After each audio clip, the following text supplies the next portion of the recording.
Manjeshwaram MLA ശിരൂരിൽ എത്തിയിട്ടുണ്ട്. അദ്ദേഹം ഇപ്പോൾ മാധ്യമങ്ങളോട് സംസാരിക്കുകയാണ്. അപ്പോൾ അത് വന്നതിന് ശേഷം അത് വരുമ്പോൾ മീഡിയാസിനും കൂടി അകത്ത് കടത്താനുള്ള സംസാരം പിന്നെ സതീഷ് MLA ഡിസ്ട്രിക്ട് കളക്ടറുമായിട്ട് SP സംസാരിച്ചിട്ടുണ്ട്. ആ ഒരു തെരച്ചിലിന് വേണ്ടിയിട്ടാണ് നമ്മൾ പ്രതീക്ഷയോടുകൂടി ഇപ്പോൾ കാത്തു നിൽക്കുന്നത്. അതിൻ്റെ ഒരുക്കങ്ങളാണ് അവിടെ നടന്നുകൊണ്ടിരിക്കുന്നത്.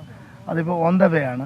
ഞാനിപ്പോൾ അങ്ങോട്ട് പോകുന്ന മിഷന് പുഴയോരത്തേക്ക് വീട് നടക്കുന്ന മണ്ണ് നീക്കുന്നത് നമ്മളെ ഈ തട്ടുക്കടയില്ലേ കൃഷ്ണൻ അദ്ദേഹത്തിൻ്റെ ആ തട്ടുക്കടയുടെ താഴെയാണ്.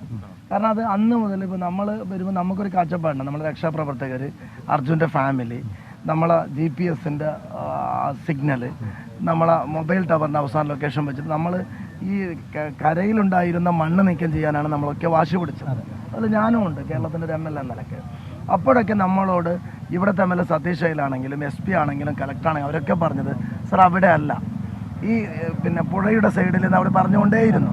നമ്മൾ ആ സമയത്തൊന്നും അവർ പറയുന്നതിനെ ഗവനിക്കാൻ ഞങ്ങൾ പറയുന്ന ആവശ്യം പരിഗണിക്കുക. അത് കഴിഞ്ഞു. ഇപ്പോൾ അവർ ഹാപ്പിയാണ്. അവർ പറയുന്നത് ഇവിടെ ഇന്ന് എന്തായാലും കിട്ടും സർ, ഞങ്ങൾ തുടക്കത്തിലെ പറഞ്ഞിട്ടില്ലെന്ന് അവർ പറയുന്നുണ്ട്.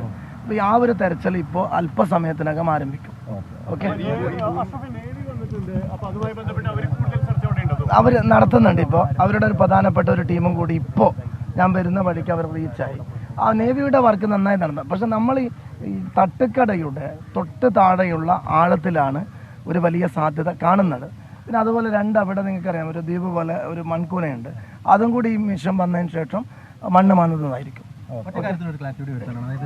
നേരത്തെ ഒരു ഉദ്യോഗസ്ഥരുണ്ടായിരുന്നല്ലോ നമ്മുടെ DYSP ഉൾപ്പെടെയുള്ള അവർ ഇപ്പോഴും ഇവിടെ തുടരുന്നു. ഉണ്ട്, അവർ അകത്തുണ്ട്. ഉത്തം ദാസല്ല നമ്മളെ മലയാളി ടീമൊക്കെ സജീവമായിട്ടുണ്ട്.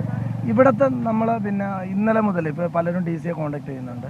എല്ലാവരും ഇപ്പം ഒരു വലിയ പ്രശ്നം അവരെ സംബന്ധിച്ചിടത്തോളം അവർ നല്ല ടെൻഷനിലാണ്. ഇത്രയും വലിയൊരു ശ്രമം നടത്തിയിട്ട് അർജുൻ ഒരു വലിയ പിന്നെ ഭാരത് ബെൻസ്, അതിനകത്ത് 300 തടി കഷ്ണങ്ങൾ, ഇതൊക്കെ ഇങ്ങനെ കണ്ടുപിടിക്കാൻ കഴിയാണ്ടപ്പോൾ അവരും ഇതുവരെ ഒരു അത്ഭുതമായി നമ്മുടെ മുമ്പിൽ ടെക്നോളജിയുടെ പരാജയമാണോ, സംവിധാനത്തിൻ്റെ പരാജയമാണോ, ഒരു തോൽവി ആർക്കും സമ്മതിക്കാൻ കഴിയാത്ത രീതിയിൽ ഒരു ചോദ്യചിഹ്നമായി നിൽക്കുകയാണ്. ഇന്നലെയൊക്കെ കാണുന്നൊരു കാഴ്ചപ്പാട് നമ്മളെക്കാളും വലിയ ഒരു ചാലഞ്ചായിട്ട് അവരിതിനെ ഏറ്റെടുത്തതായിട്ട് ഫീൽ ചെയ്യുന്നുണ്ട്. ഇപ്പോൾ രാജധാനി ട്രെയിൻ ഒരു ഡ്രോൺ ഇന്ത്യൻ ആർമിയുമായി ബന്ധപ്പെട്ടുകൊണ്ട് അത് ഇന്നലെ വിമാനത്തിൽ കൊണ്ടുവരാൻ സമ്മതിച്ചില്ല. ഏവിയേഷൻ പിന്നെ ഡിപ്പാർട്ട്മെൻറ്റ് പെർമിഷൻ കൊടുത്തില്ല.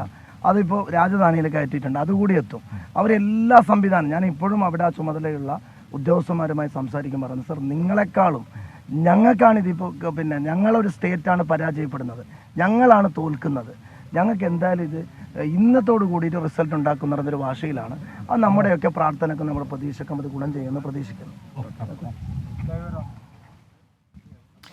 മഞ്ചേശ്വരം MLA AKM അഷ്റഫ് മാധ്യമങ്ങളെ കാണുകയായിരുന്നു.